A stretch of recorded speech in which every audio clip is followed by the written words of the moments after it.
Hey, what's up everybody? Nate here from Out of the Basement, bringing you a brand new action figure review. Today, we are taking a look at the currently unannounced Diamond Select Disney exclusive Boba Fett. Yes, you heard me right. Diamond Select Boba Fett. So apparently they are getting into the Star Wars game.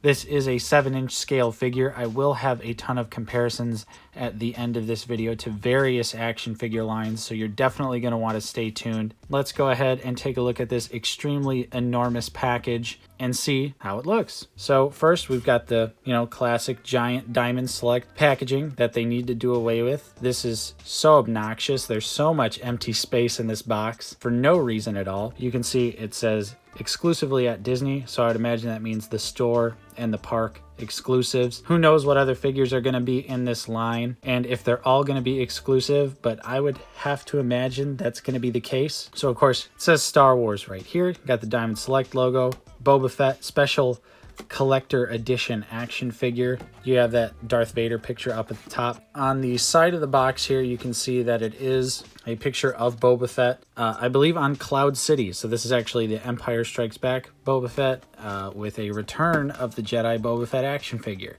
Way to go, Diamond Select. On the back, we do actually have a picture of Boba Fett from Return of the Jedi. Then we also have all these other logos and things that we've already seen on the back here. 0 to 3, not for you. And you can see here in the United States, in case you were wondering, it was $24.99, Canadian $34.99. Of course, nothing on the bottom and nothing on the top. So let's go ahead. We're going to get this guy open. We'll take a look at the accessories and then the actual figure itself. First up here for accessories, you get 2 trigger finger hands with Boba Fett. They both look pretty nice. They have some really nice gritty grime detail. This one has a little bit of an issue with the finger there. Sort of a paint mess up there, but otherwise these actually look really awesome. Really nice sculpting. I like the weathering details on them as well. Looks very accurate for Return of the Jedi. And next up, he comes with a super dope removable flamethrower effect piece for the gauntlet. That just looks absolutely fantastic. He also has 2 removable blast effects back here for the jetpack.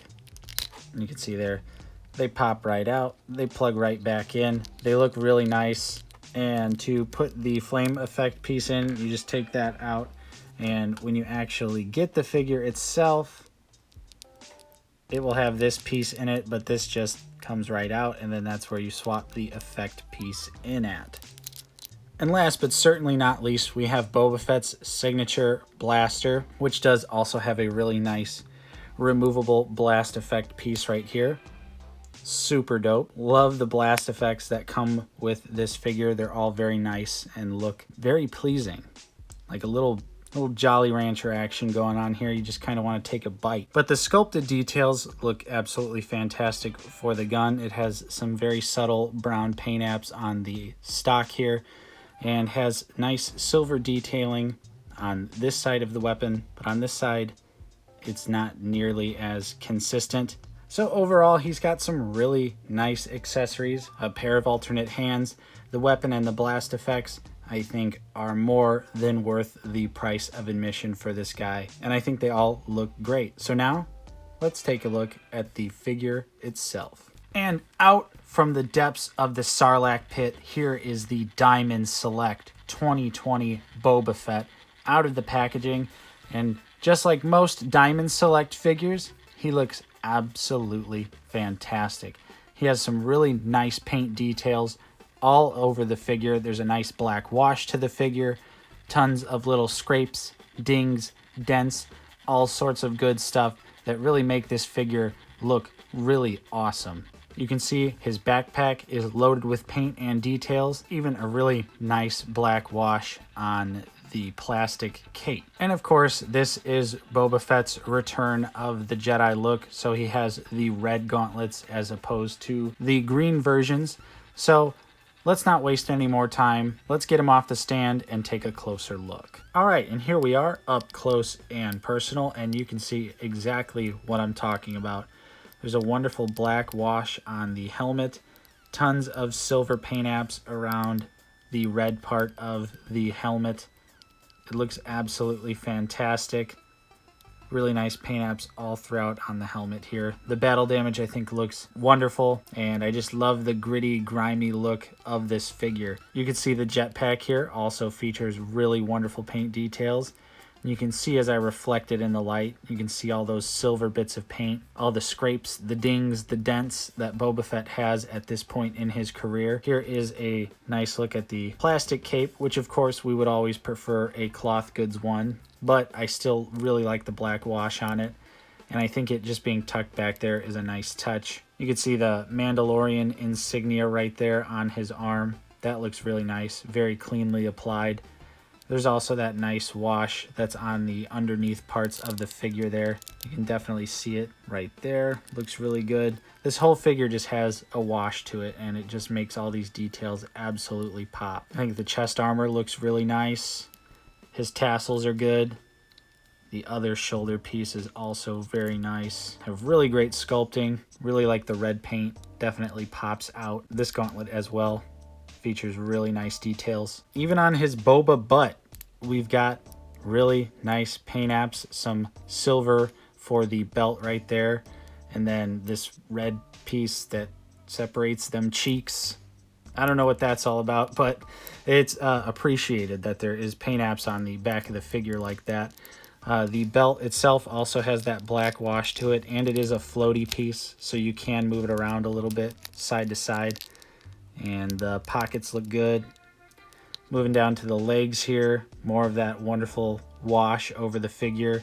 I think the knee pads also particularly look awesome.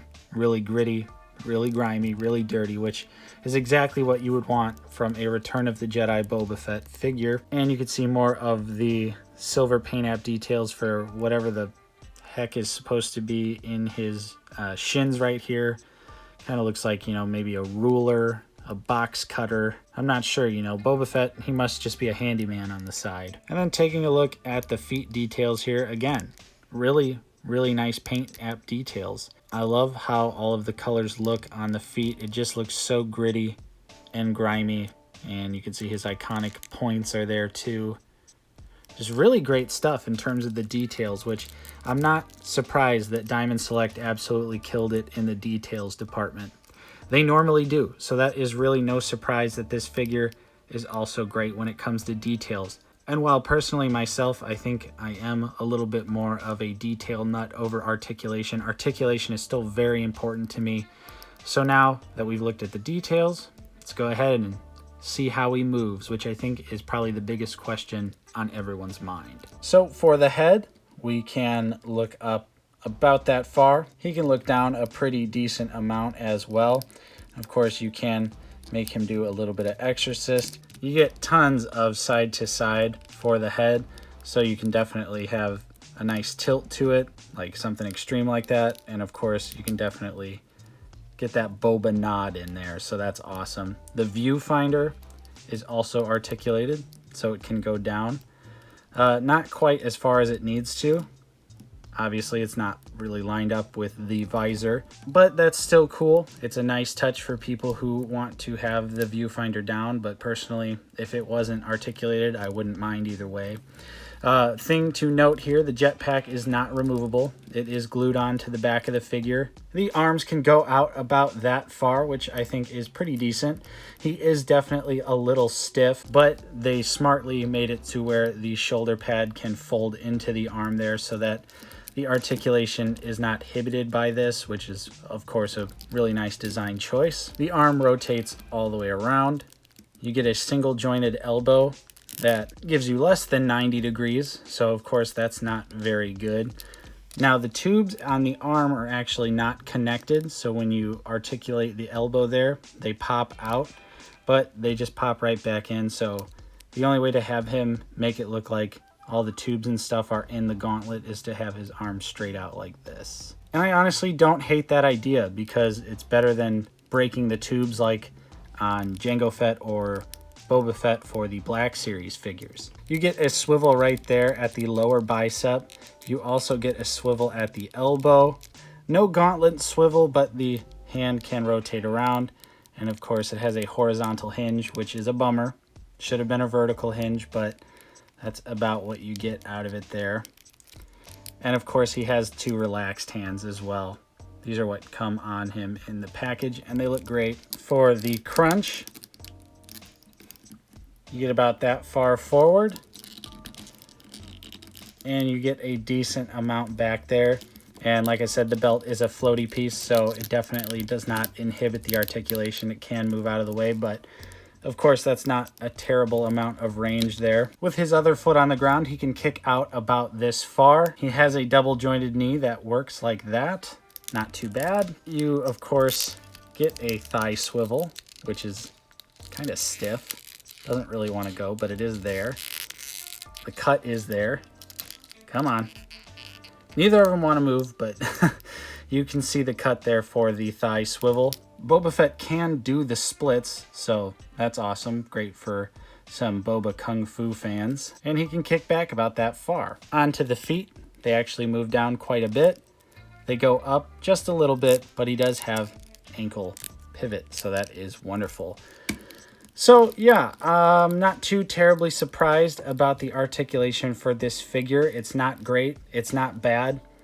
It's honestly kind of on par with the Black Series Boba Fett that we've been getting for years from that line. But now that we've seen how he looks, how he moves, we're going to go ahead and compare him to some other figures so you can see how he scales. First up, most importantly, we have the Black Series archive release of Boba Fett and a Black Series Rebel Trooper. Then with the Mandalorian and the Wampa. Then with the Mafex First Order Stormtrooper and the SH Figuarts Tank Trooper. Then the new McFarlane Toys Warhammer 40K Space Marine and the MK11 Spawn. Then we've got him with the NECA Leonardo and Marty McFly. And last but certainly not least, we have the Wicked Cool Toys Master Chief and the Armored Lost Predator from NECA. So I think at this point in the review, it's safe to say that it's no surprise that I think this figure is absolutely awesome.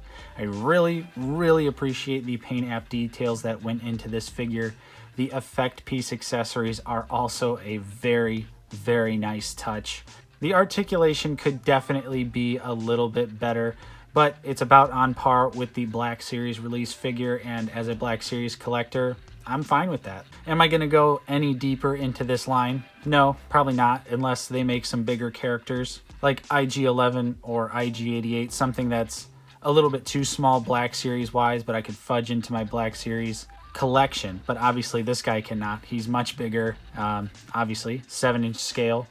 So he's much more at home with NECA figures, which I think him sized up with the Predator actually looked very awesome. So yeah, that'll about do it for this review. I think it's a really solid figure. If you see it in the store, definitely pick it up. I think it's a fun piece. The paint app details are there, lots of accessories, decent articulation. So for 25 bucks, I'd say that this figure is definitely worth it.